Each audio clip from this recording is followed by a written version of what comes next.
Selamat sore sidang Jemaat GPT Lumajang dan sidang Jemaat GPT Jatiroto. Shalom bagi kita semua.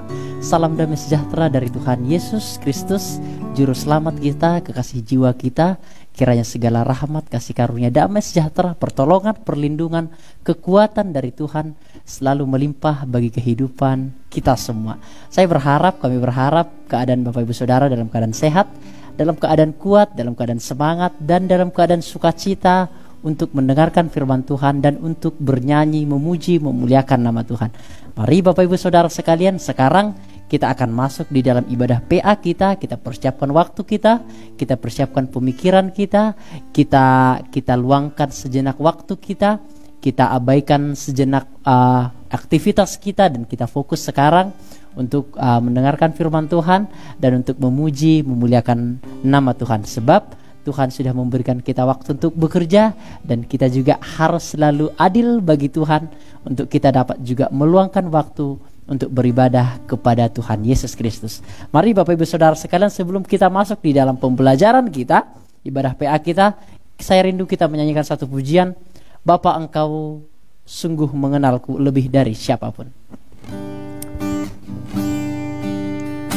Terima kasih Tuhan, kami datang kepadamu Tuhan.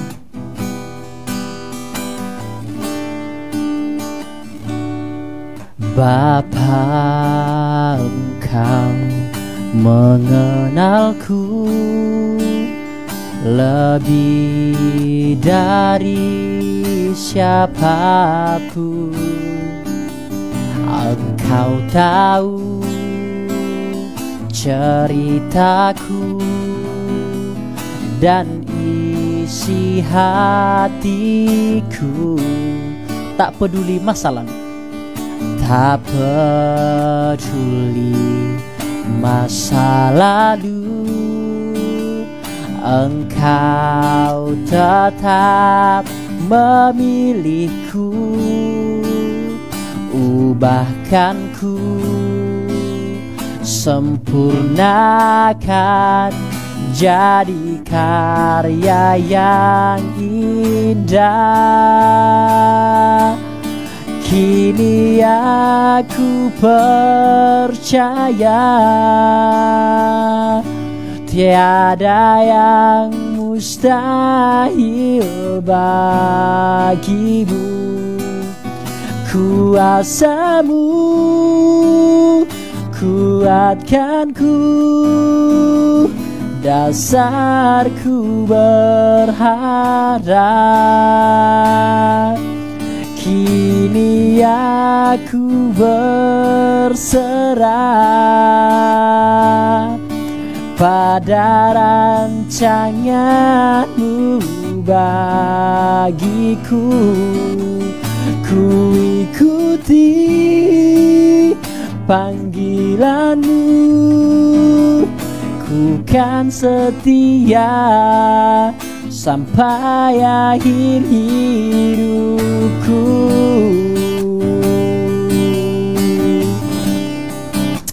Bapa, Engkau mengenalku lebih dari siapapun.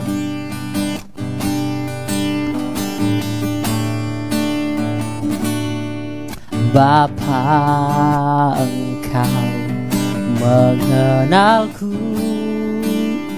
lebih dari siapapun.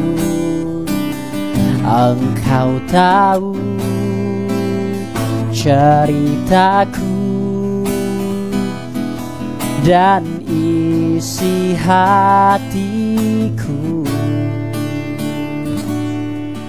Tak peduli masa lalu, Engkau tetap memilihku. Kuatkanku, sempurnakan jadi karya yang indah. Kini aku percaya tiada yang mustahil bagimu. Kuasa-Mu kuatkanku,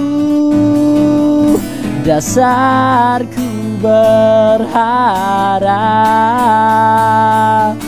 Kini aku berserah pada rancangan-Mu bagiku. Ku ikuti panggilan-Mu, ku kan setia sampai akhir hidupku.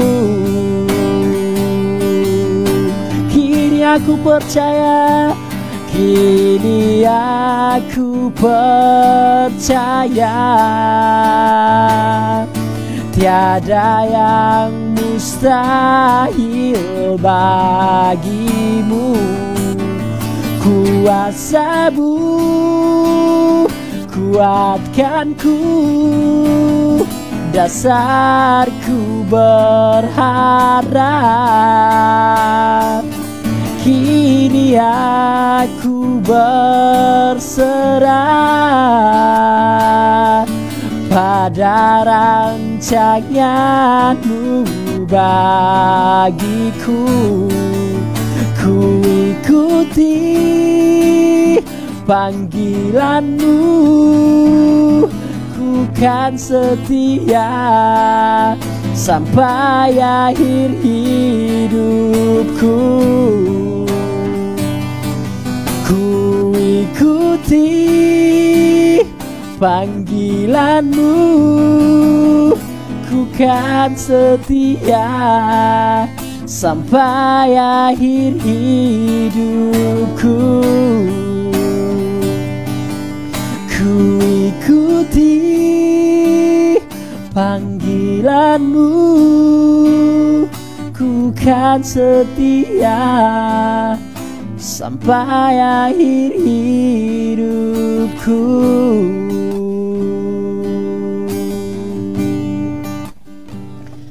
Bapa kami di surga, biarlah pujian ini menjadi komitmen di dalam hati kami, bahwa kami setia mempercayai Engkau sebagai Tuhan dan Juru Selamat kami. Kami setia mempercayai Yesus Kristus sebagai Allah, sebagai Juru Selamat kami, sebagai pembebas dosa kami, sebagai penebus dosa kami.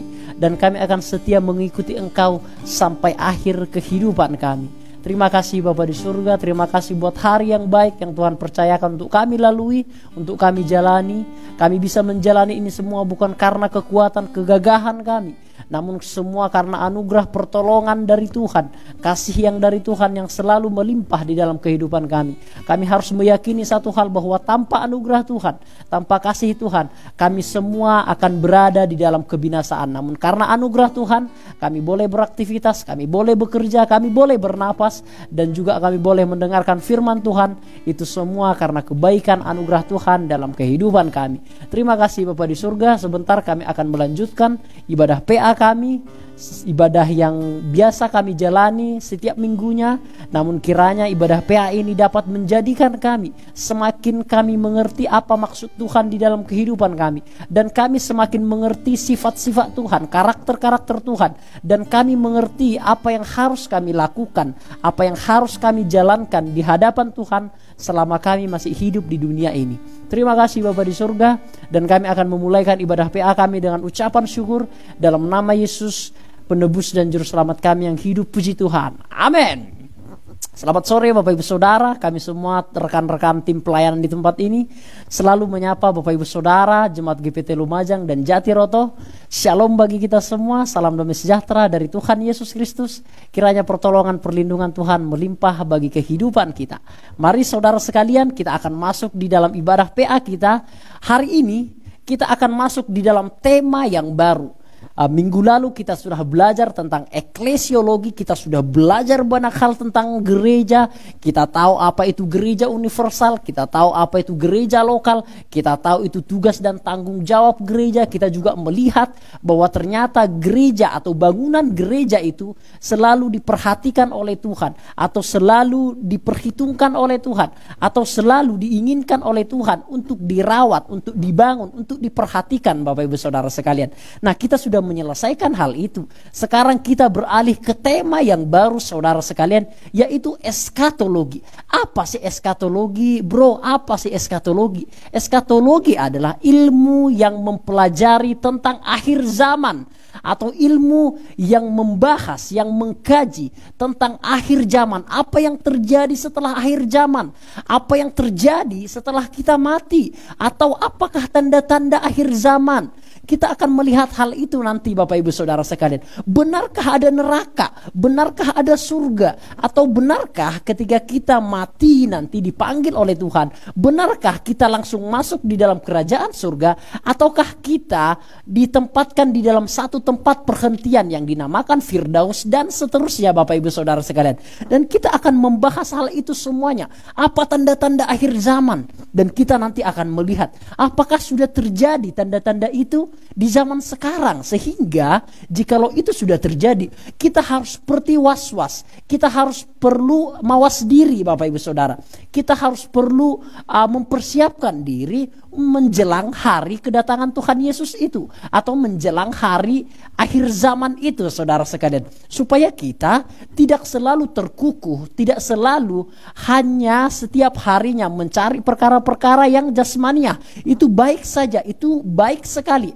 Namun jikalau kita selalu berpaku akan hal-hal itu, kita sampai melupakan tentang akhir zaman, bagaimana kehidupan kita setelah kita meninggal, kita melupakan itu merupakan sesuatu yang sangat berbahaya saudara semuanya. Oleh sebab itu, pelajaran tentang eskatologi merupakan pelajaran yang sangat penting di dalam iman Kristen. Pelajaran ini akan mengingatkan kita tentang kehidupan kita setelah kematian, akan mengingatkan kita di mana tempat kita setelah kita mati, akan mengingatkan kita apa yang akan kita terima setelah kita selesai hidup di dunia ini saudara sekalian. Oleh sebab itu, supaya kita tidak masuk di dalam penghakiman Tuhan, malah sebaliknya kita masuk di dalam anugerah Tuhan, yaitu masuk dalam kerajaan surga, kita perlu membahas hal ini saudara sekalian. Mari Bapak Ibu Saudara sekalian, kita masuk di dalam ilmu yang mempelajari tentang akhir zaman, atau sering disebut sebagai studi eklesiologi Bapak Ibu Saudara, doktrin eklesiologi Bapak Ibu Saudara sekalian. Doktrin eskatologi Bapak Ibu Saudara sekalian. Maafkan saya. Doktrin eskatologi Bapak Ibu Saudara sekalian. Eklesiologi tadi adalah ilmu yang mempelajari tentang gereja. Namun ilmu yang mempelajari tentang akhir zaman yaitu doktrin tentang eskatologi saudara sekalian. Nah, teks kita terambil dalam 1 Tesalonika pasal yang keempat, ayat yang ke-13 sampai ayat yang ke-17. Kita akan baca secara bersama-sama Bapak Ibu Saudara sekalian, atau saya akan membacakannya bagi Bapak Ibu Saudara semuanya. 1 Tesalonika pasal yang keempat, ayat yang ke-13 sampai ayat yang ke-17, demikian firman Tuhan. Bisa dilihat di slide yang saya sediakan. Selanjutnya, kami tidak mau saudara-saudara bahwa kamu tidak mengetahui tentang mereka yang meninggal, supaya kamu jangan berduka cita seperti orang-orang yang tidak mempunyai pengharapan. Karena jikalau kita percaya bahwa Yesus telah mati dan telah bangkit, maka kita percaya juga bahwa mereka yang telah meninggal dalam Yesus akan dikumpulkan Allah bersama-sama dengan Dia. Ini kami katakan kepadamu dengan firman Tuhan. Kita yang hidup, yang masih tinggal sampai kedatangan Tuhan, sekali-kali tidak akan mendahului mereka yang telah meninggal. Sebab pada waktu tanda diberi, yaitu pada waktu penghulu malaikat berseru dan sangkakala Allah berbunyi, maka Tuhan sendiri akan turun dari surga, dan mereka yang mati dalam Kristus akan lebih dahulu bangkit. Sesudah itu kita yang hidup, yang masih tinggal akan diangkat bersama-sama dengan mereka dalam awan menyongsong Tuhan di angkasa. Demikianlah kita akan selama-lamanya bersama-sama dengan Dia.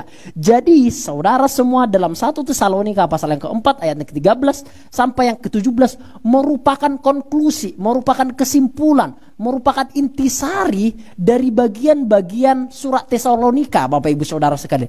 Rasul Paulus menasehatkan kepada jemaat yang ada di Tesalonika yang pada saat hari itu berduka cita. Mereka berduka cita berlarut-larut karena ada keluarganya yang meninggal. Mereka berduka cita berlarut-larut karena ada saudaranya yang meninggal. Maka Rasul Paulus menasehati mereka supaya mereka tidak berlarut-larut akan duka cita yang telah ditinggalkan oleh sanak saudara mereka, dan mereka juga was-was diri, mawas diri Bapak Ibu Saudara sekalian. Karena jemaat Tesalonika ada di dalam aniaya juga pada saat hari itu, ada di dalam tekanan saat hari itu, sehingga ketika mereka nanti suatu saat meninggal di dalam penganiayaan itu, mereka khawatir, aku nanti masuk surga atau enggak sih? Setelah aku mati, apa sih yang aku harapkan nanti? Nah, itu kegelisahan, itulah demikian problematika yang ada di dalam jemaat Tesalonika pada saat hari itu. Ketika Rasul Paulus melihat bahwa mereka berduka cita dan mereka bimbang akan kehidupan setelah kematian yang akan mereka jalani, Rasul Paulus melihat mereka bimbang sekali. Oleh sebab itu, Rasul Paulus menasehati mereka dengan sangat tegas, Bapak Ibu Saudara. Oleh sebab itu dia mengatakan, kamu tidak mengetahui tentang mereka yang meninggal, supaya kamu jangan berduka cita seperti orang-orang yang tidak memiliki pengharapan. Jadi Rasul Paulus mengatakan, jikalau kamu berduka cita karena telah ditinggalkan saudaramu atau keluargamu berlarut-larut, itu terjemahan aslinya Bapak Ibu Saudara, tentu boleh berduka cita. Ketika ditinggalkan oleh saudara kita atau keluarga kita, tentu boleh berduka cita. Namun di sini diartikan adalah jikalau berduka cita berlarut-larut sampai tidak bisa makan, tidak bisa minum, tidak bisa beraktivitas, Rasul Paulus menasihati, kamu jangan seperti orang-orang yang gak memiliki pengharapan itu loh ya, yang duka citanya berlarut-larut itulah. Sekarang kamu harus mengetahui, jikalau ada orang yang meninggal di dalam Kristus Yesus, maka dia yang meninggal lebih dahulu, dia yang akan dibangkitkan lebih dahulu. Dia yang akan dibangkitkan. Jadi orang yang meninggal, orang-orang percaya yang meninggal itu akan dibangkitkan lebih dahulu. Dan orang yang hidup, yang masih hidup setelah kedatangan Yesus kedua kali, yang masih hidup, tubuh kita akan diubahkan menjadi tubuh kemuliaan, menyongsong Yesus di awan-awan, saudara sekalian. Jadi ada dua step, saudara sekalian. Jikalau Yesus nanti datang kedua kali, ketika bunyi sangkakala itu dibunyikan dan Yesus datang kedua kali, maka yang pertama, kloter pertama, saya katakan orang yang meninggal, yang percaya lebih dahulu kepada Tuhan Yesus Kristus yang sudah meninggal, itu yang pertama akan dibangkitkan lebih dahulu. Setelah mereka dibangkitkan lebih dahulu, kita, jikalau kita hidup pada saat itu, Yesus datang kali kedua, kita masih hidup, maka tubuh kita akan diubahkan menjadi tubuh kemuliaan, saudara sekalian, menyongsong Yesus di awan-awan. Itulah kloter yang kedua. Diingat saudara ya, jikalau Yesus datang kedua kali, datang ke dunia kedua kali, saudara sekalian, maka yang meninggal yang percaya kepada Yesus Kristus sebagai Tuhan dan Juru Selamat, yang meninggal lebih dahulu itu akan dibangkitkan. Dan kita yang percaya, yang masih hidup, tubuh kita akan diubahkan menjadi tubuh kemuliaan. Apakah yang dimaksudkan tubuh kemuliaan, bro? Tubuh kemuliaan adalah tubuh yang tidak mengalami sakit penyakit lagi, tubuh yang tidak mengalami sakit lagi, tubuh yang tidak mengalami penderitaan lagi, saudara sekalian. Jadi tubuh kemuliaan itu adalah tubuh yang tidak mengalami sakit penyakit, tidak mengalami penderitaan, tidak bisa sakit lagi, menjadi tubuh yang bisa kekal, saudara sekalian, menjadi satu pribadi yang bisa kekal, dan itu menyongsong Yesus di awan-awan, saudara sekalian. Itulah gambaran sederhana dari 1 Tesalonika pasal yang keempat, ayat yang ke-13 sampai ayat yang ke-17. Sekarang kita akan masuk di dalam penjabaran yang lebih detail lagi, saudara sekalian. Namun sebelumnya, sebelum kita masuk kepada penjabaran yang lebih detail, kita akan sejenak melihat apa itu eskatologi, atau apa sih definisi dari eskatologi, saudara semuanya. Nah, yang pertama adalah eskatologi berasal dari bahasa Yunani, yaitu eskatos, yang berarti akhir zaman, dan logia yang berarti ilmu pengetahuan. Jadi selalu memang bahasa Yunani selalu menjadi bahasa yang paling tua, Bapak Ibu Saudara sekalian. Salah satu bahasa yang paling tua, sehingga banyak bahasa-bahasa yang mengambil akar katanya itu dari bahasa Yunani, saudara sekalian. Bisa itu bahasa Yunani, bisa itu bahasa Latin, atau bisa itu bahasa Ibrani. Nah, bahasa-bahasa yang lama ini, bahasa-bahasa tua ini memang seringkali dijadikan landasan karena mereka merupakan ibu bahasa, kira-kira seperti itu, Bapak Ibu Saudara semuanya. Bahasa-bahasa Yunani, Ibrani, Latin, mereka ini menjadi ibu bahasa dari semua bahasa-bahasa yang lainnya, saudara. Sehingga ketika kita mengatakan eskatologi itu berasal dari bahasa Yunani, itu supaya lebih mendetail atau itu bisa kita lebih mengerti akar katanya, saudara sekalian, sehingga kita bisa mengetahui maksud sebenarnya daripada kata itu, saudara semuanya. Jadi eskatologi berasal dari kata eskatos yang berarti akhir zaman, atau logia yang berarti ilmu pengetahuan. Jadi eskatologi adalah ilmu pengetahuan atau kajian yang mempelajari tentang akhir zaman, saudara. Nah, eskatologi juga berbicara tentang hal-hal akhir atau hal-hal pamungkas atau yang menyangkut realitas akhirat seperti akhir kehidupan, seperti kematian, kebangkitan, dan pengadilan terakhir, serta kiamat sebagai akhir dunia. Jadi eskatologi, ilmu yang mempelajari tentang akhir zaman, bukan hanya berbicara tentang kiamat, bukan hanya berbicara tentang kedatangan Yesus kedua kali, bukan. Namun juga berbicara tentang kematian, namun juga berbicara tentang kebangkitan, namun juga berbicara tentang pengadilan terakhir. Apa itu pengadilan terakhir? Itu adalah bagaimana kita mempertanggungjawabkan perbuatan kita, baik atau tidak baik di hadapan Tuhan ketika kita sudah meninggal nanti, Bapak Ibu Saudara sekalian, atau ketika Yesus Kristus sudah datang kali yang kedua, saudara sekalian. Jadi eskatologi mencangkup banyak hal, juga mencangkup kematian, juga mencakup kebangkitan, pengadilan terakhir, serta kiamat sebagai akhir dari dunia, saudara sekalian. Jadi kita harus melihat cakupan eskatologi atau ilmu yang mempelajari tentang akhir zaman itu begitu sangat luas, saudara sekalian. Nanti penjabarannya kita akan bahas bersama-sama, saudara. Nah, selanjutnya adalah eskatologi juga berbicara tentang penggenapan kerajaan Allah yang mencakup bumi yang dibaharui. Yesaya menyebutnya langit baru dan bumi baru. Jadi eskatologi juga satu step lebih tinggi lagi, berbicara tentang kerajaan Allah atau kerajaan surga, berbicara tentang langit dan bumi baru. Tidak lagi berbicara tentang Yerusalem yang lama yang sekarang ini ada, namun lebih kepada berbicara tentang Yerusalem yang baru sebagai hadiah, sebagai imbalan, sebagai hasil akhir dari orang-orang yang percaya kepada Tuhan Yesus sebagai Tuhan dan Juru Selamatnya. Jadi ada hadiah, ada anugerah Tuhan, yaitu keselamatan. Keselamatan itu adalah kita masuk di dalam kerajaan surga, kita masuk di dalam kerajaan Allah, saudara.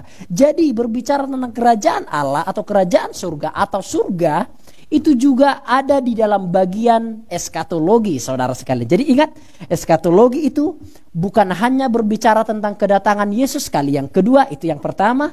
Eskatologi berbicara tentang kedatangan Yesus kali yang kedua. Yang kedua adalah eskatologi juga berbicara tentang langit baru dan bumi baru. Itu juga yang kedua, yaitu berbicara tentang kerajaan Allah. Itu juga ada di dalam cakupan eskatologi. Yang ketiga adalah eskatologi juga berbicara tentang kematian, kebangkitan, dan juga berbicara tentang pengadilan terakhir serta kiamat, saudara sekalian. Jadi inilah yang ada di dalam cakupan, inilah yang ada di dalam bagian tubuh, yang inilah yang ada di dalam tubuh eskatologi. Di sana berbicara tentang kematian, kebangkitan, penghakiman terakhir, kiamat. Di sana juga berbicara tentang kedatangan Yesus yang kedua kali. Di sana juga berbicara tentang langit baru dan bumi baru. Dan pada nanti kita akan bahas juga berbicara tentang tanda-tanda dari akhir zaman, saudara sekalian. Jadi inilah bagian-bagian dari eskatologi itu. Sekarang kita akan masuk lebih detail lagi tentang eskatologi, saudara sekalian. Mari kita akan masuk lebih dalam lagi. Pentingnya mempelajari eskatologi. Nah, ini harus kita ketahui. Kita tadi sudah melihat kedatangan Yesus kali yang kedua, kematian, kebangkitan, penghakiman terakhir, kerajaan Allah, dan seterusnya, tanda-tanda akhir zaman. Sekarang kita akan melihat Jikalau eskatologi berbicara tentang hal-hal itu, apa pentingnya sih bagi aku? Kan begitu Bapak Ibu Saudara ya. Apa pentingnya bro mempelajari tentang eskatologi? Ada nggak gunanya sama aku? Kan begitu Bapak Ibu Saudara ya. Tentu ada saudara sekalian. Oleh sebab itu kita akan melihat pentingnya mempelajari eskatologi ini. Yang pertama adalah fakta bahwa tidak ada sesuatu yang bersifat fisik itu kekal saudara. Jadi inilah pentingnya eskatologi. Ketika kita mempelajari tentang akhir zaman, kita akan disuguhkan dengan satu fakta, yaitu tidak ada sesuatu yang berbentuk fisik, yang bisa diraba, yang bisa dilihat dengan mata, itu kekal sampai selama-lamanya. Ini harus kita pahami saudara. Mungkin beberapa Bapak Ibu Saudara itu tidak mempercayai hal ini. Namun sejatinya saudara sekalian, ini betul-betullah adalah satu fakta yang tak terbantahkan. Tidak ada satu yang berbentuk fisik, yang bisa dilihat dengan kasat mata, yang bisa dipegang, itu kekal sampai selama-lamanya. Itu tidak ada saudara sekalian. Itu tidak ada.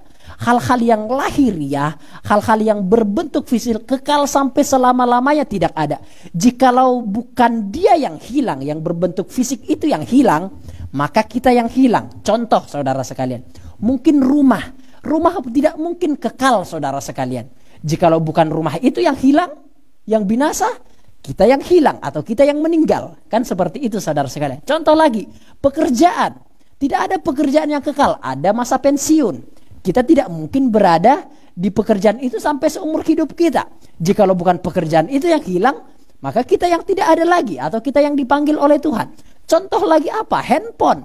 Itu tetap tidak ada yang kekal. Contoh lagi apa? Rumah kita, pekerjaan kita, dan keluarga kita, bahkan keluarga kita. Artinya adalah ini fakta sains Bapak Ibu Saudara sekalian. Tidak ada yang berbentuk fisik itu yang kekal sampai selama-lamanya. Tidak ada. Kita harus menyadari hal ini saudara sekalian. Supaya kita tidak selalu dirongrong untuk mencari hal-hal yang fisik. Selama-lamanya kita cari hal-hal yang fisik saudara. Bukan tidak boleh, boleh sekali. Namun jikalau kita mengetahui hal ini, kita akan bisa memilah. Oh ternyata hal-hal yang fisik itu tidak ada yang kekal. Bukan berarti juga kita tidak bekerja. Enggak seperti itu Bapak Ibu Saudara sekalian. Namun supaya kita tidak selalu terkukuh, tidak selalu terfokus, tidak selalu hatinya itu fokus hanya melihat perkara-perkara yang jasmani saja, namun melupakan perkara-perkara yang rohani, yaitu ilmu yang mempelajari tentang akhir zaman atau kerajaan Allah saudara sekalian. Nah kita harus menyadari hal ini. Tidak ada sesuatu yang berbentuk fisik yang bersikap kekal. Nah inilah pentingnya kita mempelajari eskatologi. Nah jikalau ada yang tidak kekal, berarti apa yang kekal? Nah kan itu pertanyaannya saudara sekalian. Yang kekal adalah jiwa kita saudara sekalian. Yang kekal adalah roh kita. Yang kekal adalah keselamatan kita. Nah itulah pentingnya eskatologi ini. Pentingnya mempelajari tentang eskatologi ini.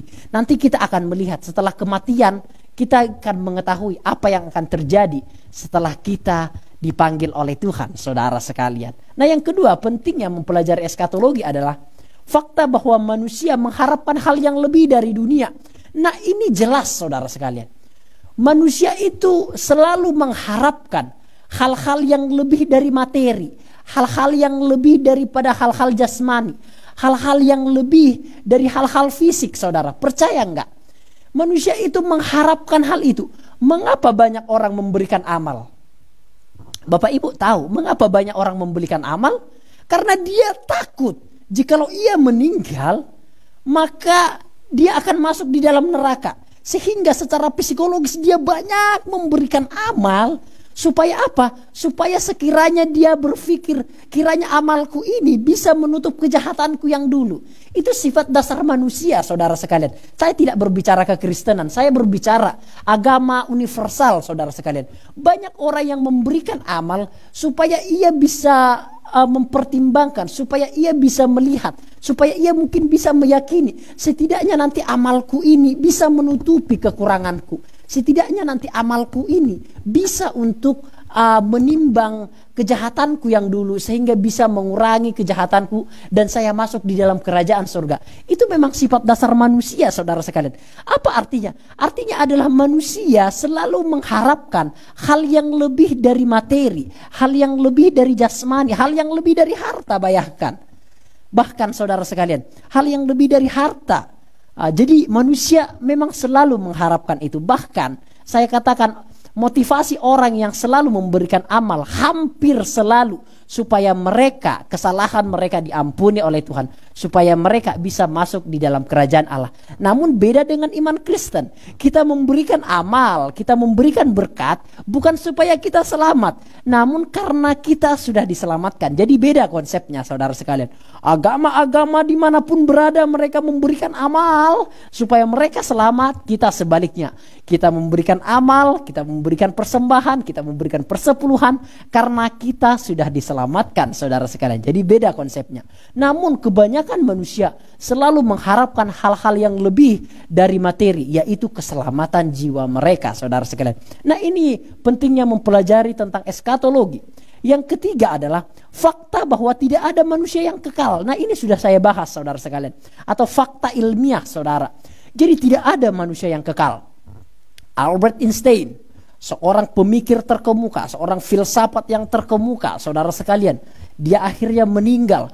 Abraham Lincoln, Presiden Amerika Serikat yang paling terkemuka, yang paling dipercaya, yang paling diagung-agungkan, akhirnya meninggal. Confucius, seorang ahli filsafat, seorang ahli moral yang paling diagung-agungkan di Tiongkok, saudara sekalian, dan akhirnya meninggal. Socrates, seorang ahli filsafat, ahli bidang-bidang pengetahuan, akhirnya ia meninggal. Siapa lagi ahli-ahli? Thomas Alva Edison, ada juga Graham Bell, dan semuanya Bapak Ibu Saudara sekalian, pemimpin-pemimpin yang dahulu yang namanya diagung-agungkan sampai sekarang, yang tertulis di dalam sejarah, ternyata mereka, faktanya adalah mereka meninggal, saudara sekalian.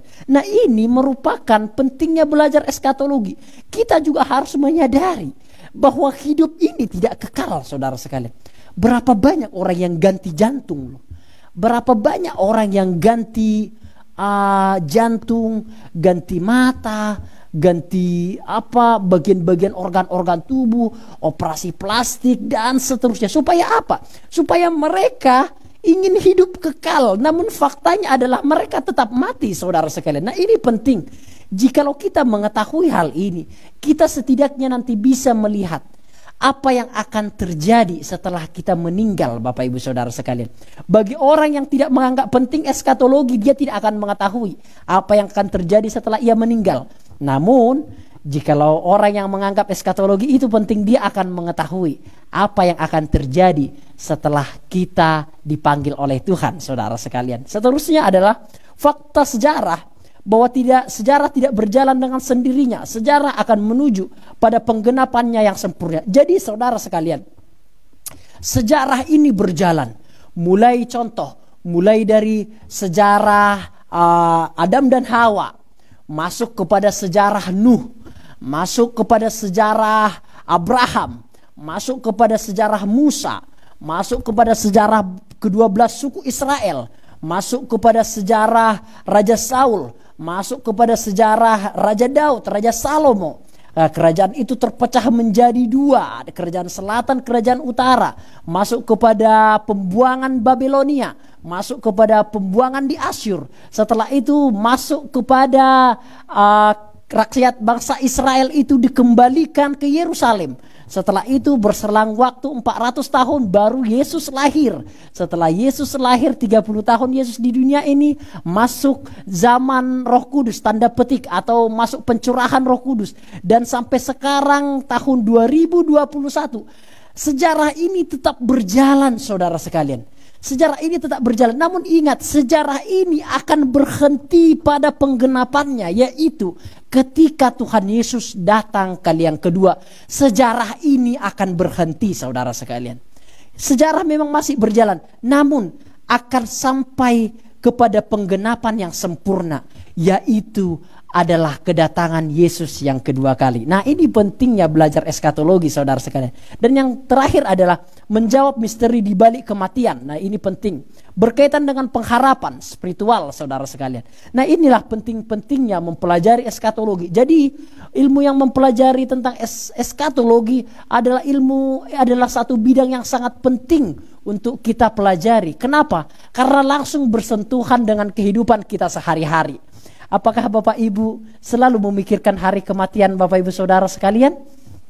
Ada enggak Bapak Ibu selalu memikirkan hari kematian? Besok aku masih hidup enggak ya? Aduh, besok aku masih hidup enggak ya? Saya harus olahraga. Olahraga luar biasa, push up luar biasa, berenang luar biasa. Supaya apa? Supaya sehat. Nggak boleh makanan-makanan yang jahat seperti jeroan, itu nggak boleh. Seperti rawon juga, janganlah sering-sering makan rawon. Gorengan juga nggak boleh. Mengapa kita lakukan itu? Karena kita takut mati, karena kita ingin sehat. Demikian Bapak Ibu Saudara sekalian. Jadi ilmu yang mempelajari tentang eskatologi adalah satu kajian yang sangat-sangat dekat dengan kehidupan kita sehari-hari, saudara sekalian. Karena faktanya manusia akan dipanggil oleh Tuhan, saudara sekalian. Nah, saudara semuanya, pembagian eskatologi. Sekarang kita masuk ke dalam pembagian eskatologi atau ilmu yang mempelajari tentang akhir zaman. Setidaknya saudara sekalian, ada 2 prinsip akhir zaman. Ini penting diingat saudara ya, pelan-pelan sekali. Ada 2 prinsip akhir zaman atau 2 pembagian tentang akhir zaman, yaitu eskatologi umum atau eskatologi universal. Apa yang dimaksud dengan eskatologi umum atau eskatologi universal? Yaitu kedatangan Yesus kedua kali. Itu yang dinamakan eskatologi umum atau itu yang dinamakan kiamat umum.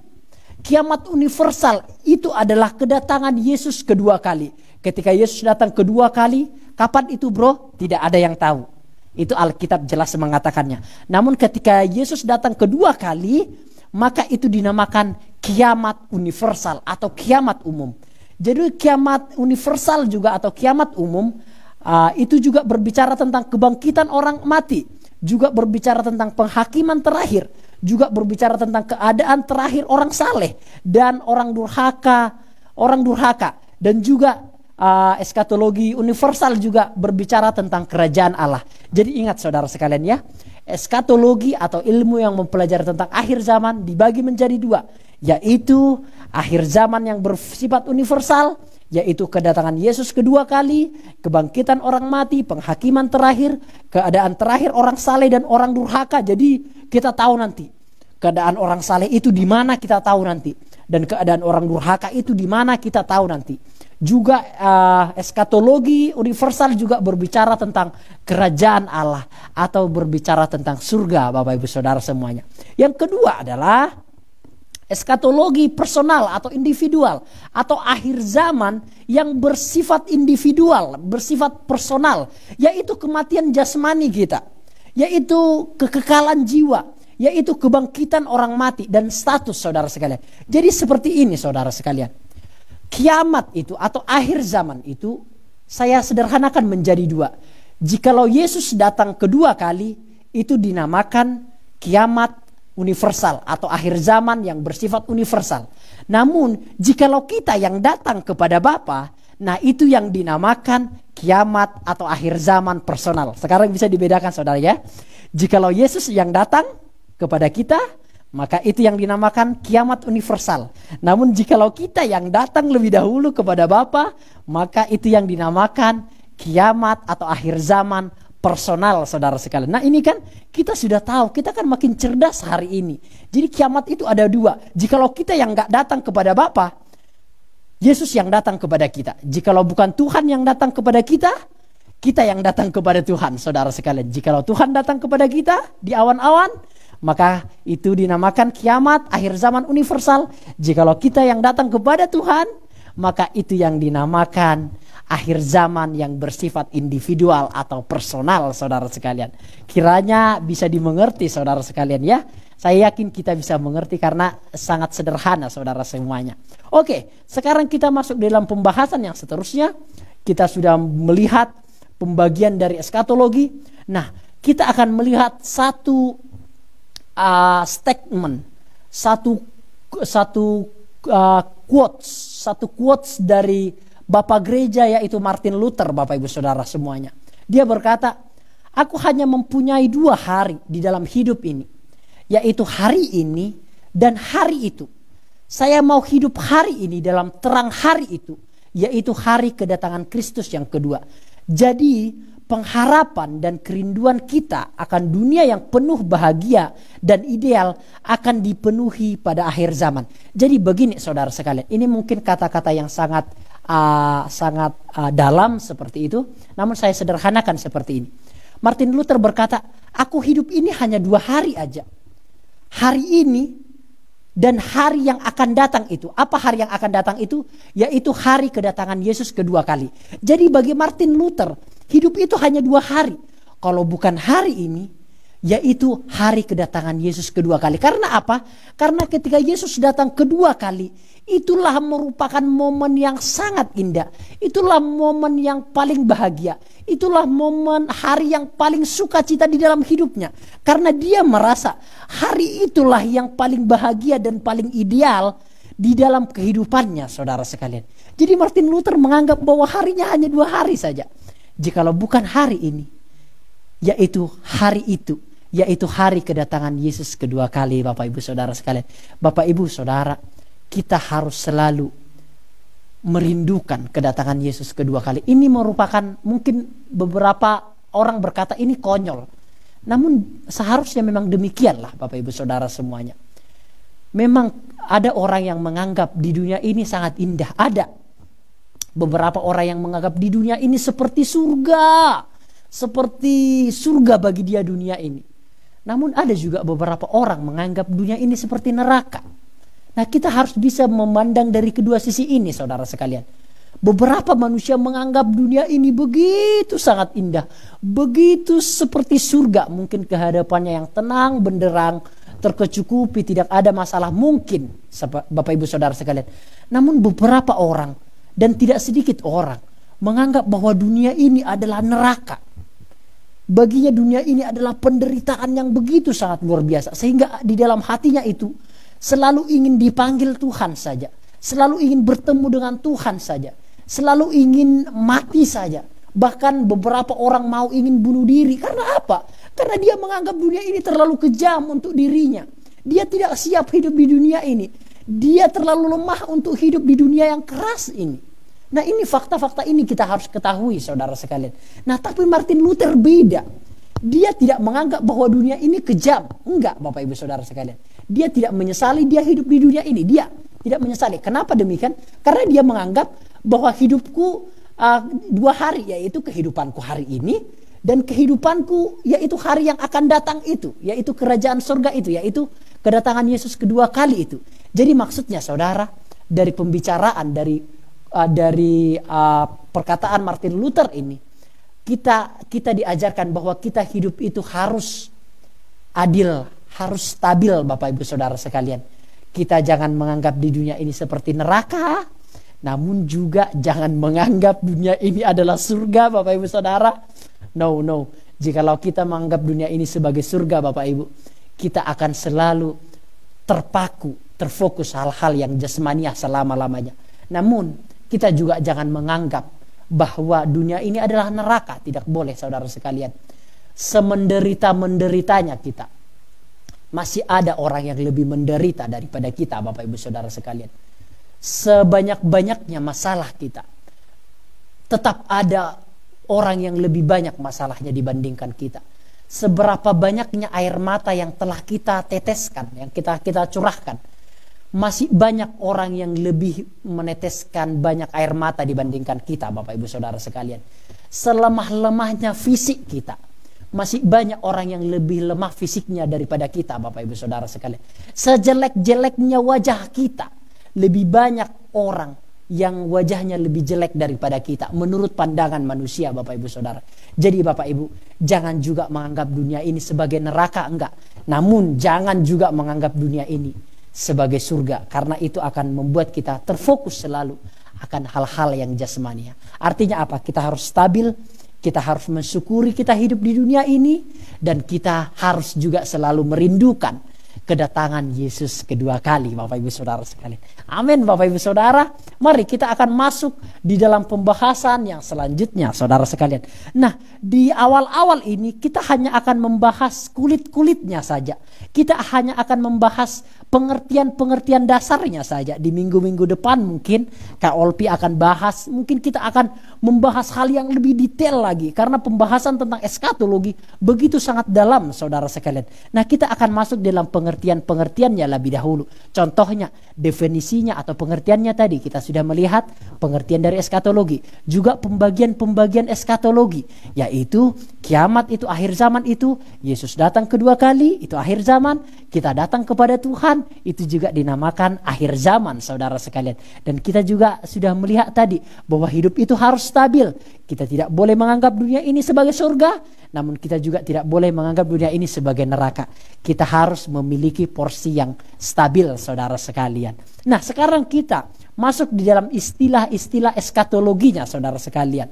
Nah, ternyata Saudara sekalian, akhir zaman sering juga disebut sebagai hari Tuhan. Jikalau ada ayat di dalam Alkitab yang berbicara tentang hari Tuhan, itu juga sebenarnya berbicara tentang akhir zaman, Saudara sekalian. Jadi akhir zaman ini banyak cakupannya, luas sekali. Seperti yang saya katakan di awal. Juga berbicara tentang kedatangan Yesus kedua kali, berbicara tentang kematian, bahkan berbicara tentang penghukuman, Saudara sekalian. Bahkan berbicara tentang penghakiman-penghakiman yang Tuhan berikan kepada orang-orang durhaka, kepada bangsa-bangsa yang durhaka.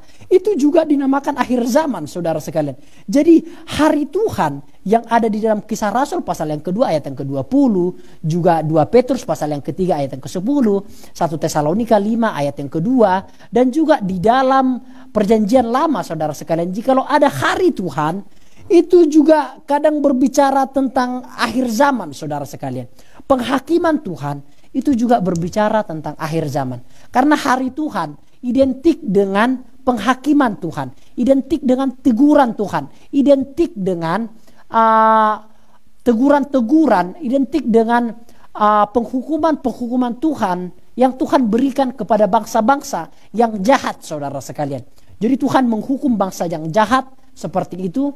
Contoh bangsa Sodom dan Gomora seperti itu ya. Contoh, saya kasih satu contoh. Sodom dan Gomora mereka jahat, bangsa itu jahat sekali. Mereka ada yang kawin dengan sesama keluarganya seperti itu, lawan jenis sesama jenis kawin seperti itu, perempuan dengan perempuan, laki-laki dengan laki-laki. Bahkan di dalam sejarah yang saya baca juga ada yang kawin dengan binatang dan seperti itu. Bobrok Sodom dan Gomora itu, sehingga Tuhan membinasakan Sodom dan Gomora itu, Saudara sekalian. Itu juga dinamakan akhir zaman. Itu juga dinamakan hari Tuhan. Jadi begitulah contohnya, Saudara sekalian. Hari Tuhan itu, akhir zaman itu juga berbicara tentang penghukuman Tuhan yang bersikap temporer, Saudara sekalian. Nah, itu pengertian eskatologi atau pengertian tentang akhir zaman. Hari Kristus. Nah, ini lebih kepada kedatangan Kristus yang kedua kali, Saudara sekalian. Jadi ketika Yesus datang kedua kali itu dinamakan juga akhir zaman, Saudara sekalian. Hari terakhir atau bisa ini lebih kepada kebinasaan dari dunia ini atau kebinasaan dari alam semesta ini. Itu juga dinamakan akhir zaman. Jadi akhir zaman bisa itu hari Tuhan, penghakiman Tuhan, bisa berbicara tentang hari kedatangan Yesus kedua kali, bisa juga berbicara tentang kebinasaan dunia ini nanti yang akan digantikan dengan dunia yang baru atau digantikan dengan Yerusalem yang baru, Saudara sekalian, langit bumi yang baru, Saudara sekalian. Nah, Saudara, akhir zaman juga dikatakan sebagai akhir zaman atau penyelesaian dari segala yang terjadi di dunia ini, Saudara sekalian. Jadi itulah arti dari eskatologi, Saudara sekalian. Jadi eskatologi bisa berbicara tentang hari Tuhan, hari Kristus, hari terakhir, akhir zaman. Itu juga masuk di dalam eskatologi atau ilmu yang mempelajari tentang akhir zaman, Saudara sekalian. Nah, kita akan membahas 2 tahapan akhir zaman, Saudara sekalian. 2 tahapan akhir zaman. Ini penting, Saudara. Jadi akhir zaman itu dibagi menjadi 2 tahapan. Yang pertama adalah yang dinubuatkan dalam Perjanjian Lama, yaitu tentang kedatangan seorang Mesias dari keturunan Daud. Ada di dalam Yesaya pasal yang ke-9 ayat yang ke-6 sampai yang ke-7 dan seterusnya. Dan kedatangan anak manusia yang turun dari surga, yaitu Daniel 7 ayat yang ke-13 dan 14. Jadi akhir zaman yang pertama, saudara sekalian, itu adalah penggenapan dari nubuatan yang ada di dalam perjanjian lama. Ternyata perjanjian lama itu, yaitu di dalam kitab Yesaya dan kitab Daniel, di dalam kitab Yesaya telah dinubuatkan akan ada seorang Mesias yang akan datang, yang akan membebaskan engkau dari segala pergumulanmu, dari segala penderitaanmu, akan dibebaskan. Akan datang seorang Mesias. Dan juga di dalam kitab Daniel dikatakan seorang anak manusia akan turun dari surga. Nah, ketika itu digenapi di dalam diri Yesus Kristus, itu juga dinamakan tahapan akhir zaman yang pertama, saudara sekalian. Itu dinamakan tahapan akhir zaman yang pertama. Ketika Yesus datang ke dunia ini, yaitu kira-kira tahun 2 Masehi, saudara sekalian, kira-kira kurang lebih tahun 2 Masehi, atau ada beberapa orang mengatakan tahun 4 Masehi dan seterusnya. Itu tidak mengapa, saudara sekalian. Nah, ketika Yesus datang kedua kali, itu merupakan penggenapan yang ada di dalam kitab Yesaya itu, yaitu datangnya seorang Mesias yang akan membebaskan bangsa Israel. Juga penggenapan dari kitab Daniel yang seorang anak manusia yang turun dari surga, saudara sekalian. Itu tahapan akhir zaman yang pertama.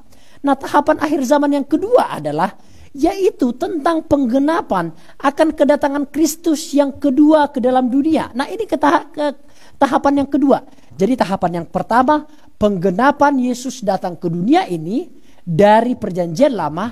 Nah, tahapan yang kedua adalah penggenapan kedatangan Yesus yang kedua ke dunia ini yang dinubuatkan di dalam perjanjian baru, saudara sekalian. Di dalam perjanjian lama kedatangannya sudah digenapi. Yesus sudah datang. Namun di dalam perjanjian baru kedatangan Yesus kedua kali belum digenapi. Namun pasti digenapi, saudara sekalian. Jadi akhir zaman dikatakan akhir zaman. Kapan sih bro dinamakan akhir zaman? Kita tetap mengatakan tetap akhir zaman. Akhir zaman terus, akhir zaman terus. Kapan sih dimulai akhir zaman itu? Akhir zaman itu dimulai ketika Yesus terangkat ke surga dan mengirimkan Roh Kudus ke dalam diri orang-orang yang percaya.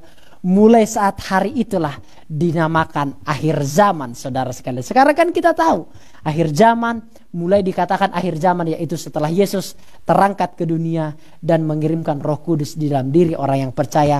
Maka itu dinamakan akhir zaman. Sampai sekarang dinamakan akhir zaman, saudara sekalian. Kapan ini berakhir bro? Tidak tahu, saudara sekalian. Kapan akhir zaman itu? Tidak ada orang yang tahu. Seorang pun tidak, saudara sekalian. Kedatangannya seperti seorang pencuri yang malam-malam, tidak ada yang menebak, tidak ada yang bisa tahu, saudara sekalian. Jadi kita harus perlu was-was, kita harus perlu mawas diri, saudara sekalian, dan mempersiapkan diri akan kedatangan Yesus kedua kali itu, Bapak Ibu Saudara sekalian. Nah, sekarang kita masuk kepada bagian yang terakhir, saudara sekalian. Mungkin tidak semuanya akan kita bahas. Seperti janji saya, kita akan masuk kepada bagian yang terakhir dari pertemuan ini, tanda-tanda akhir zaman. Nah, kita kan sudah membahas tadi pengertian akhir zaman. Kita sudah membahas ilmu yang mempelajari tentang akhir zaman, ilmu yang mempelajari tentang kedatangan Yesus kedua kali.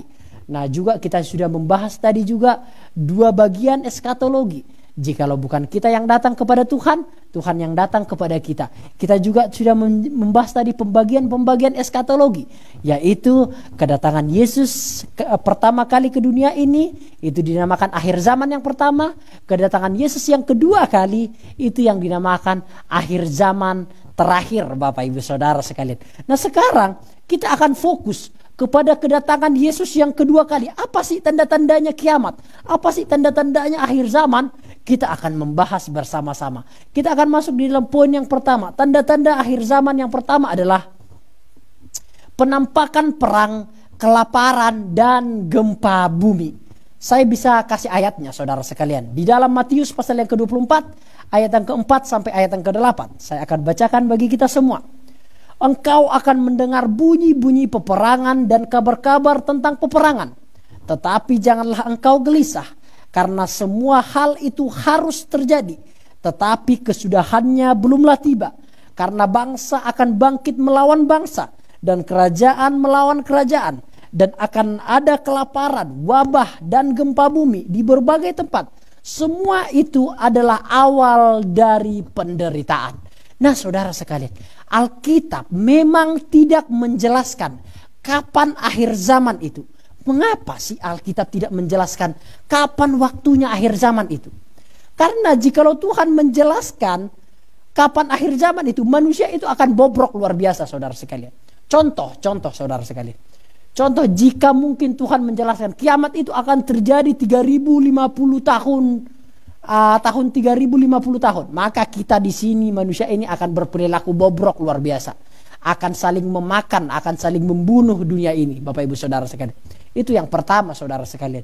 Jadi Bapak Ibu Saudara sekalian, memang Alkitab tidak menjelaskan kapan akhir dari dunia ini, kapan kiamat. Tidak ada satupun manusia yang tahu. Ini penting loh, saudara sekalian.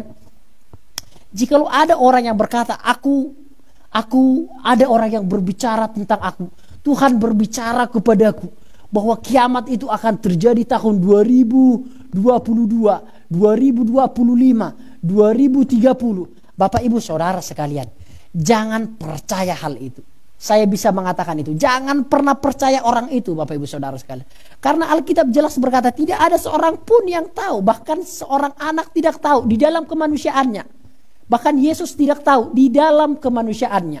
Namun di dalam keilahiannya, tentu Yesus tahu kapan akhir zaman itu. Namun Yesus tidak menjelaskan kapan akhir zaman itu akan berakhir, Bapak Ibu Saudara sekalian. Kapan akhir zaman itu atau kiamat itu akan tiba, saudara sekalian. Jadi Bapak Ibu Saudara sekalian, tidak ada seorang pun yang tahu, Bapak Ibu Saudara semuanya. Itu harus diketahui. Jangan percaya orang-orang yang tiba-tiba mengatakan, wah, kiamat itu akan datang 2050. Wah, dijual semua harta bendanya. Ada itu loh kasusnya, Bapak Ibu Saudara sekalian. Ada itu dulu di Solo kalau nggak salah, di Solo atau di Jogja itu kalau nggak salah.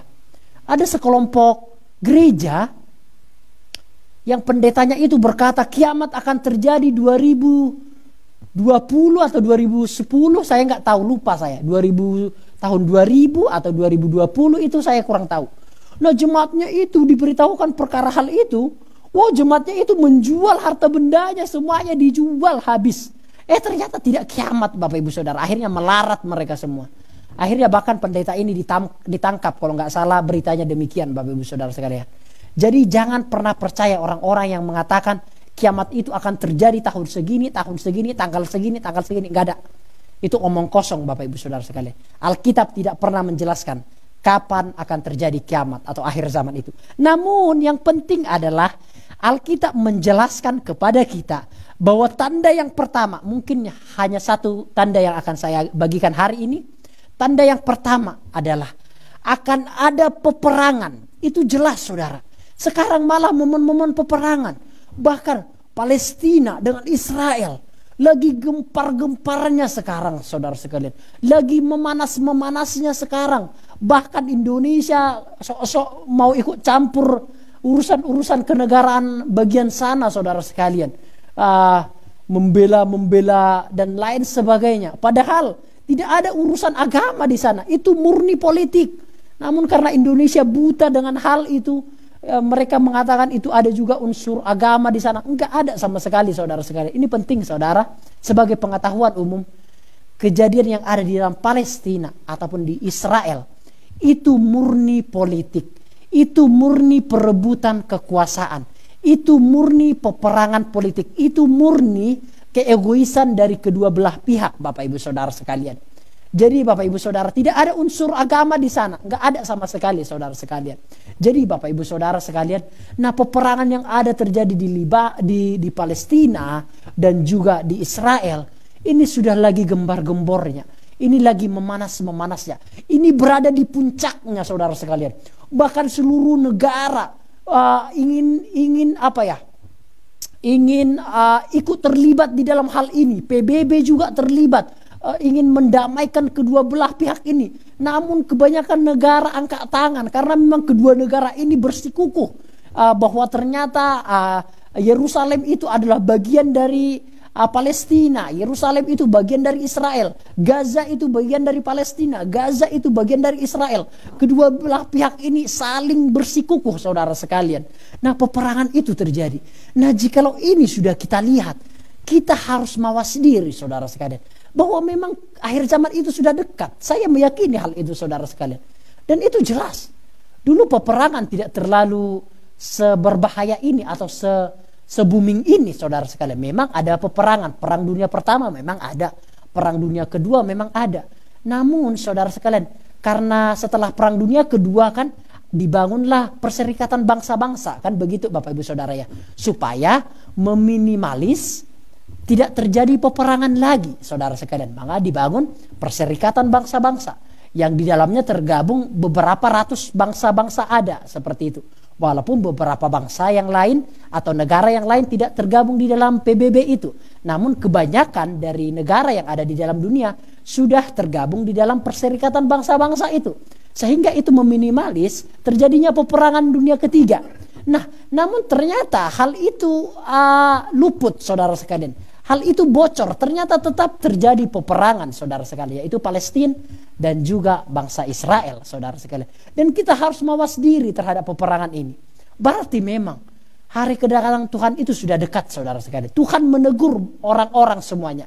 Tuhan menegur orang Kristen yang selalu hidupnya terfokus hal-hal yang jasmania, yang selalu mencari hal-hal yang jasmania terus, yang pikirannya hal-hal yang jasmania itu. Tuhan menegur kita semuanya hari ini bahwa kedatangan Yesus kali kedua itu memang sudah dekat, Bapak Ibu Saudara, dengan adanya peperangan ini. Yang kedua, saudara sekalian, penampakan tentang perang yang pertama, kelaparan, saudara sekalian. Ini terjadi di India, pernah terjadi kelaparan yang sangat berkesinambungan, Bapak Ibu Saudara sekalian. Bahkan saya membaca satu berita, ada seorang ibu yang memakan bangkai yang ada di sekitar kawasan itu, Bapak Ibu Saudara sekalian. Itu di Afrika kalau saya tidak salah baca, Bapak Ibu Saudara sekalian. Sampai mayat bayi-bayi itu dimakan, Bapak Ibu Saudara. Saking kelaparannya loh, Bapak Ibu Saudara sekalian. Dan juga gempa bumi. Nah, baru mungkin 1 minggu yang lalu gempa bumi kita alami di Lumajang. Gempa bumi dialami juga di Lumajang sampai 2 kali loh, Bapak Ibu Saudara sekalian. Yang pertama berapa skala Richter itu? Kalau nggak salah 9 ya, kalau tidak salah, yang terakhir 6, berapa itu tidak salah, demikian. Nah, terjadi gempa bumi. Nah, ini saudara sekalian, kita harus buka mata loh, itu loh maksud saya. Kita harus buka mata bahwa Alkitab itu benar. Alkitab itu tergenapi. Bahwa memang terjadi perang, terjadi kelaparan, terjadi gempa bumi. Dan itu terjadi di zaman yang sama, saudara sekalian. Terjadi di zaman yang sama, bukan zaman yang beda, saudara sekalian. Di zaman sekarang itu terjadi. Di tahun 2021, zaman sekarang. Zaman postmodern, Bapak Ibu Saudara sekalian. Terjadi. Ada peperangan, ada kelaparan, ada gempa bumi. Mungkin saya hanya akan membagikan 1 poin ini saja, Bapak Ibu. Ada 5 sebenarnya. Namun saya akan membagikan 1 poin ini saja terlebih dahulu untuk saat ini. Setidaknya Bapak Ibu Saudara, mari Bapak Ibu, yang ingin saya garis bawahi adalah saya bukan ingin mengajari Bapak Ibu. Enggak ada hak saya mengajari Bapak Ibu. Dan saya enggak layak mengajari Bapak Ibu Saudara sekalian. Enggak layak Bapak Ibu Saudara. Enggak ada motivasi untuk mengajari, no Bapak Ibu Saudara. Saya hanya ingin menyampaikan apa yang memang tertulis di dalam Alkitab, Bapak Ibu. Bapak Ibu Saudara, janganlah selalu terfokus kepada hal-hal yang jasmaniah. Janganlah fokus kita itu selalu mencari perkara-perkara yang jasmaniah selalu, sampai kita melupakan hal-hal yang rohaniah. Janganlah yang ada di dalam hati kita, otak kita itu duit, uang terus. Nggak boleh Bapak Ibu Saudara. Apakah boleh mencari uang? Boleh. Saya aja mencari uang kok. Saya aja ngajar kok supaya dapat uang kok. Saya belak-belakan Bapak Ibu Saudara. Namun Bapak Ibu Saudara sekalian, janganlah fokus kita kepada hal-hal itu selalu, Bapak Ibu Saudara sekalian. Kita memang harus bekerja keras cari uang, yes cari uang. Namun jangan hanya berada di porsi itu. Ingat Bapak Ibu Saudara, tanda-tanda akhir zaman itu sudah ada. Sudah ada peperangan, sudah ada kelaparan, sudah ada juga gempa bumi. Kita harus mawas diri, kita harus mempersiapkan diri di atas kedatangan Yesus yang kedua kali. Ingat Bapak Ibu Saudara sekalian, saya sudah diutus Tuhan untuk memperingatkan Bapak Ibu Saudara sekalian. Jangan sampai suatu saat Bapak Ibu nanti berkata, saya nggak ada yang mengingatkan, katanya. No, saya dan Saudara Olpi, Bapak Gembala, sudah diutus Tuhan untuk memperingatkan Bapak Ibu Saudara sekalian bahwa kita harus mempersiapkan diri menjelang hari kedatangan Tuhan Yesus kedua kali. Namun jikalau kita mendengarkan yang tidak mendengarkannya, jangan pernah menyalahkan Tuhan Bapak Ibu Saudara. Karena Tuhan sudah mengutus hamba-hambanya untuk memberitahukan firman Tuhan bagi kita semua Bapak Ibu Saudara sekalian. Demikian firman Tuhan untuk sore hari ini. Tuhan Yesus memberkati kita. Mari Bapak Ibu Saudara sekalian, kita harus mawas diri, kita harus mempersiapkan diri menjelang hari kedatangan Yesus kedua kali. Mari rajin beribadah, mari rajin mendengarkan firman Tuhan, mari rajin bersekutu kepada Tuhan, mari rajin menolong orang lain, mari rajin berdoa, mari rajin ibadah PA, mari rajin bersekutu kepada Tuhan, mari rajin mendengarkan firman Tuhan, dan mari rajin kita berbuat baik. Mari berlomba-lomba berbuat baik antara satu dengan yang lainnya. Amin Bapak Ibu Saudara. Tuhan Yesus memberkati kita semua. Amin. Kita nyanyikan satu pujian itu. Saya senang sekali pujian itu. Mungkin minggu depan Bapak Ibu Saudara sekalian akan diulangi lagi poin A, pengertian-pengertiannya, tidak mengapa Bapak Ibu, supaya kita lebih memahaminya lebih lagi. Mungkin saya terlalu cepat penyampaiannya. Minggu depan mungkin lagi diulang, tidak mengapa Bapak Ibu, supaya kita bisa mengetahui secara sempurna pengertian tentang eskatologi itu, atau ilmu yang mempelajari tentang akhir zaman itu, saudara sekalian. Mari Bapak Ibu, kita akan menyanyikan satu pujian itu. Kita akan setia kepada Yesus sampai akhir kehidupan kita. Yuk. Mari Bapak Ibu Saudara, sampai akhir hidupku Bapak Engkau mengenalku. Terima kasih Tuhan.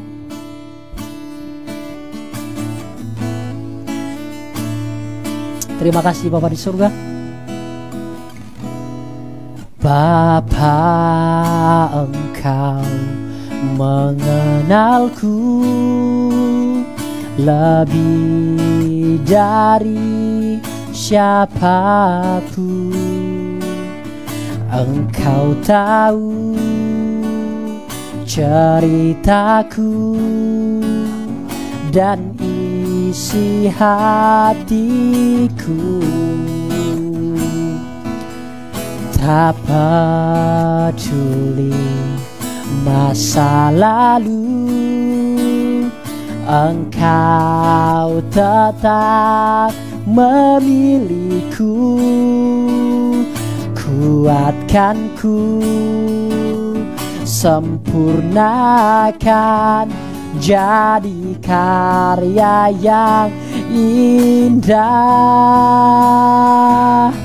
Kini aku percaya tiada yang mustahil bagimu. Kuasamu kuatkanku, dasarku berharap. Kini aku berserah pada rancanganmu bagiku. Ku ikuti panggilanmu,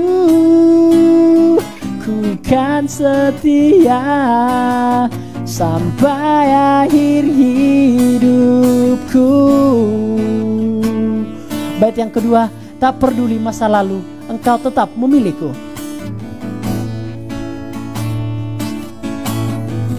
Kita setia sampai akhir hidup kita. Tak peduli masa lalu, Engkau tetap memilihku. Ubahkanku, sempurnakan, jadi karya yang indah. Kini aku percaya tiada yang mustahil bagimu. Kuasa-Mu kuatkanku, dasarku berharap. Kini aku berserah pada rancangan-Mu bagiku. Ku ikuti panggilan-Mu, ku kan setia sampai akhir hidupku. Ku ikuti panggilan-Mu, ku kan setia sampai akhir hidupku. Ku ikuti panggilan-Mu,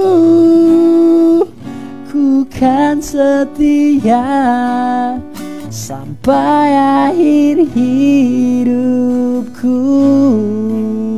Bapak Ibu Saudara, saya suka bait keduanya ini Bapak Ibu Saudara sekalian. Saya suka lirik dari bait kedua ini. Tak peduli masa lalu, Engkau tetap memilihku. Ubahkanku, sempurnakan jadi karya yang indah. Kita semua tentu memiliki masa lalu yang kelam, masa lalu yang tidak baik. Saya bahkan bisa mengatakan tidak ada orang di masa lalu yang baik, nggak ada Bapak Ibu Saudara sekalian. Masa lalu kita semua bobrok, masa lalu kita semua tidak baik, masa lalu kita semua jahat. Namun Tuhan tidak peduli masa lalu kita Bapak Ibu Saudara. Dia tetap memilih kita, bahkan bukan hanya memilih kita, Dia mengubahkan kita dan juga menjadikan kita karya yang indah dan juga memberikan kita kehidupan yang kekal ketika kita beriman dan mempercayai Yesus Kristus sebagai Tuhan dan Juru Selamat. Amin Bapak Ibu Saudara sekalian. Demikian firman Tuhan hari ini Bapak Ibu Saudara. Ingat pengumuman kita untuk minggu ini saudara sekalian. Ibadah tetap berjalan seperti biasa. Ada ibadah PA, ada ibadah sekolah minggu, ada juga ibadah raya, dan juga ada ibadah kaum muda. Tetap disaksikan ibadah-ibadah yang ada saudara, supaya kita dewasa iman kita di hadapan Tuhan Bapak Ibu Saudara sekalian. Mari kita akan berdoa untuk mengakhiri ibadah ini. Bapa di surga, terima kasih Tuhan, kami sudah mempelajari tentang eskatologi, yaitu ilmu yang mempelajari tentang akhir zaman. Hari ini kami mengetahui bahwa ternyata akhir zaman itu dibagi menjadi dua, yaitu yang pertama adalah akhir zaman yang bersifat universal, yaitu kedatangan Yesus kedua kali. Itu dinamakan akhir zaman yang universal. Namun juga akhir zaman bisa juga kami yang datang terlebih dahulu kepada Tuhan, itu juga dinamakan akhir zaman personal atau akhir zaman individual.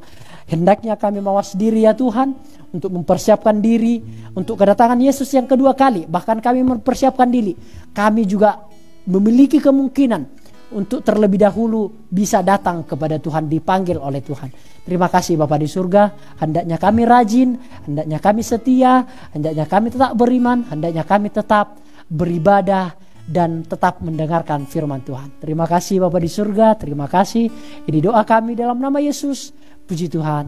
Amin. Tetap semangat Bapak Ibu Saudara. Tetap jaga kesehatannya. Jangan lupa berdoa. Jangan lupa minum vitamin. Dan jangan lupa juga tetap saksikan ibadah-ibadah yang ada. Tuhan Yesus memberkati kita semua. Shalom.